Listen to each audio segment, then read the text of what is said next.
Okay, so this is another one that's like going concern. This is when the buyer pays output VAT across. So you'll see going concern section 18B, lessors on leasehold property section 18C.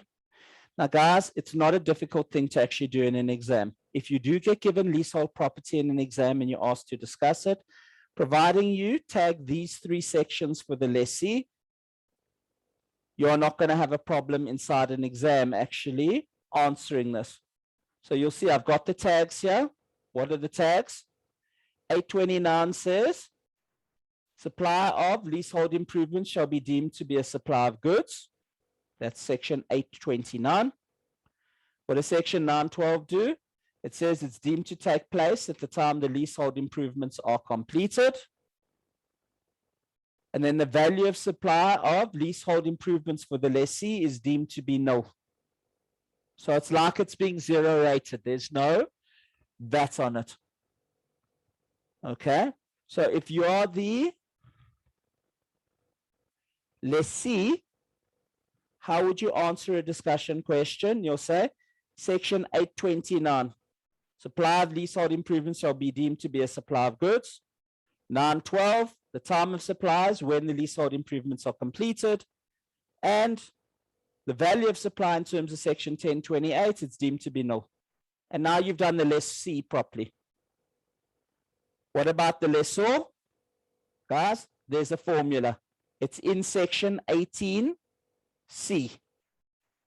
Okay, and if you open up section 18C, you will see this formula here. A times B times C, where A represents the tax fraction, 15/115.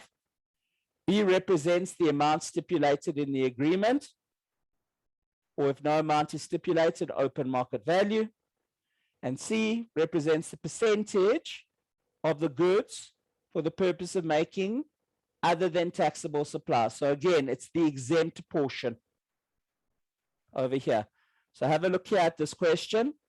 It says, in lieu of a cheaper rental, a lessee affected to effect lease improvements on a building.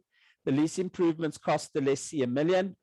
The improvement was on the whole building and 200 was charged to the lessor, being the excess amount incurred. These improvements commenced on 1 March, completed on 18 June. There was an open market value increase of 1.3 million. The amount of 1 million was far cheaper than the normal cost, as the lessee was in the construction industry.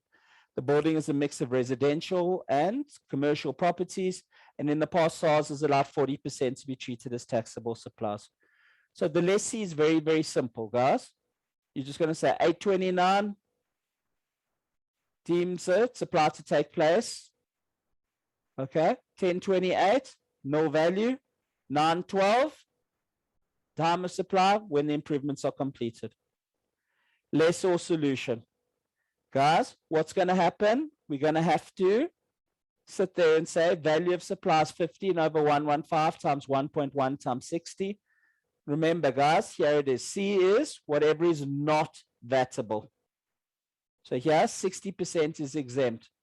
B, amount stipulated in the agreement, or if no amount is stipulated, open market value. Okay. And A is the tax fraction, 15/115.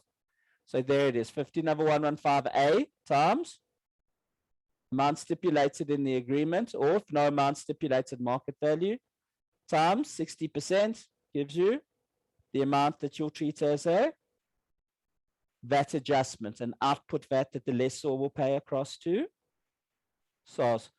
Now, I don't suggest that you learn it off by heart. Just have 4 tags in your book where you know they're on top of each other, same color, they're on top of each other, and you're able to look at it. So if you see leasehold improvements, you need to go and you need to do this one. Okay. It works on the same principle as going concern. It's, I've zero rated something, I need to give the exempt VAT back to SARS. So it works on the same principle as the one that you've seen. Again, nice example inside the notes. So if you want to see a really, really nice example, there it is.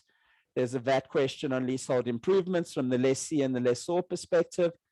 Okay. If you haven't seen one of these before, go through and have a look at the example. Okay. I'm sorry that I've rushed through stuff so quickly with you tonight. Okay, but I had to actually just